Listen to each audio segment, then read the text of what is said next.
I gotta think about it, son. It's a little fucked up to tell you all this stuff and not, like, give you something good to go off. But before that, I'm finna, tell you the honest truth. Alright, so America made 300 as a propaganda move for Iraq because they were trying to go get oil from the Middle East in Iraq. If you look at the whole situation with Iraq and the thing happened with the first initial thing was we wasn't gonna go in there just for oil. People wouldn't be swayed by that. So they made 9/11. The pilots in 9/11 were trained by the U.S. The U.S. Army. That's where U.S. Army trained the same people that blew up the planes. The building got blown up. If you go on site records or videos of interviews, people said they heard a boom and that the clash, and like the way the tower exploded in the first place doesn't make sense structurally.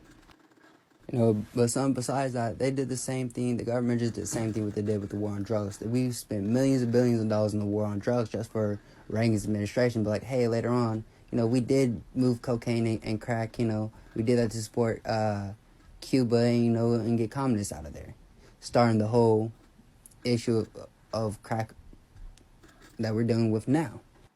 It's just a shiesty game, man.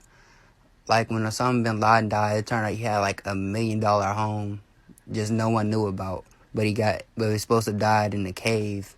This man had $1 million home. And we were the ones supplying them that they initially got the supplies of weapons from in the first place.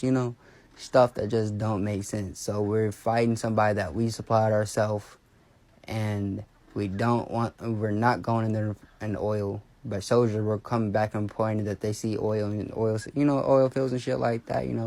It's blatantly lying. It's blatantly lying to people to get what they want.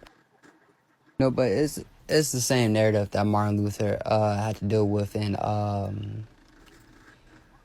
the Christian times and church times, bro. Is really about like knowing yourself and knowing knowledge. As long as you know knowledge, bro, you be golden always.